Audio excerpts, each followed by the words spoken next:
প্রথম দাবি, প্রধানমন্ত্রী শেখ হাসিনাকে ছাত্র নাগরিক হত্যার দায় নিয়ে জাতির কাছে প্রকাশ্য ক্ষমা চাইতে হবে।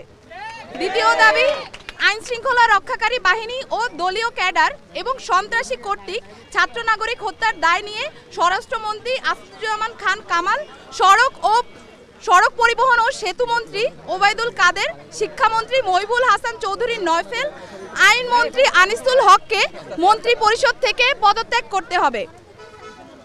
ইন্টারনেট শাটডাউন করে দেশে ডিজিটাল ক্র্যাকডাউন করায় তথ্য প্রতিমন্ত্রী জুনায়েদ আহমেদ পলককে পদত্যাগ করতে হবে। আন্তর্জাতিক মিডিয়ায় শহীদ শিক্ষার্থী এবং আন্দোলনরত শিক্ষার্থীদেরকে ড্রাগ অ্যাডিক্ট বলে কুরুচিপূর্ণ ও মিথ্যা বক্তব্য দিয়ে এবং আন্দোলনকে ভিন্ন খাতে প্রবাহিত করার চেষ্টা করায় তথ্য প্রতিমন্ত্রী মোহাম্মদ এ আরাফাতকে পদত্যাগ করতে হবে। ঢাকা দাবি নাম্বার 3, ঢাকা সহ যত জায়গায় ছাত্র নাগরিক শহীদ হয়েছে সেখানকার ডিআইজি, পুলিশ কমিশনার ও পুলিশ সুপারদের চাকরি থেকে বরখাস্ত করতে হবে। দাবি নাম্বার 4, ঢাকা বিশ্ববিদ্যালয়, জগন্নাথ বিশ্ববিদ্যালয়, জাহাঙ্গীরনগর বিশ্ববিদ্যালয়, রাজশাহী বিশ্ববিদ্যালয় এবং চট্টগ্রাম বিশ্ববিদ্যালয় সহ সারা দেশের প্রত্যেকটি বিশ্ববিদ্যালয়ে যেখানে ক্যাম্পাসে আইন শৃঙ্খলা বাহিনী কর্তৃক শান্তিপূর্ণ আন্দোলনে হামলা হয়েছে প্রত্যেকটি বিশ্ববিদ্যালয়ের ভিসি এবং প্রক্টরকে পদত্যাগ করতে হবে। দাবি নাম্বার 5, যে পুলিশ, বিজিবি, র্যাব ও সেনা সদস্যরা শিক্ষার্থীদের ওপর গুলি করেছে, ছাত্রলীগ, যুবলীগ সহ যে সকল সন্ত্রাসীরা শিক্ষার্থীদের ওপর নৃশংস হামলা পরিচালনা করেছে এবং যে সকল নির্বাহী ম্যাজিস্ট্রেট, পুলিশ ও সেনা কর্মকর্তাদেরকে নিরস্ত্র ছাত্র নাগরিকদের ওপর গুলি করার নির্দেশ দিয়েছে তাদেরকে আটক করে হত্যা মামলা দায়ের করতে হবে ও দ্রুততম সময়ের মধ্যে গ্রেফতার করতে হবে।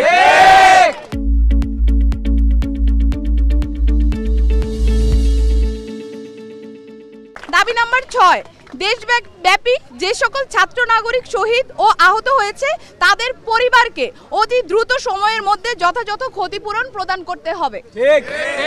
7, দাবি নাম্বার 7, ঢাকা বিশ্ববিদ্যালয়, জগন্নাথ বিশ্ববিদ্যালয়, জাহাঙ্গীরনগর বিশ্ববিদ্যালয়, রাজশাহী বিশ্ববিদ্যালয় এবং চট্টগ্রাম বিশ্ববিদ্যালয় সহ সারা দেশের প্রত্যেকটি বিশ্ববিদ্যালয় এবং শিক্ষা প্রতিষ্ঠানে ছাত্রলীগ নামক সন্ত্রাসী সংগঠন সহ সকল লেজুর ভিত্তিক ছাত্র রাজনীতি নিষিদ্ধ করে দ্রুততম সময়ের মধ্যে নিয়মতান্ত্রিকভাবে ছাত্র সংসদ কার্যকর করতে হবে। দাবি নাম্বার 8, অবিলম্বে সকল শিক্ষা প্রতিষ্ঠান ও হলগুলো খুলে দিতে হবে। কারফিউ তুলে নিয়ে সারা দেশের সমস্ত ক্যাম্পাসে মোতায়েনকৃত পুলিশ, র্যাব, বিজিবি, সোয়াট এবং আর্মি তুলে নিতে হবে।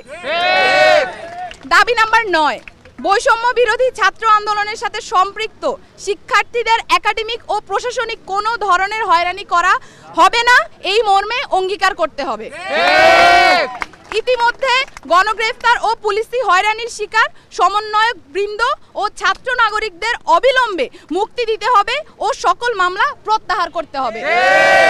এই ছিল আমাদের 9 দফা দাবি এবং এই 9 দফা দাবিকে সামনে রেখে আমরা আমাদের আন্দোলন পরিচালনা করছি এবং আজকেও আমাদের যে কর্মসূচি সেই কর্মসূচি থেকে আমরা বলতে চাই অবিলম্বে অতি দ্রুত আমাদের যেই 9 দফা দাবি সেটা মেনে নিতে হবে।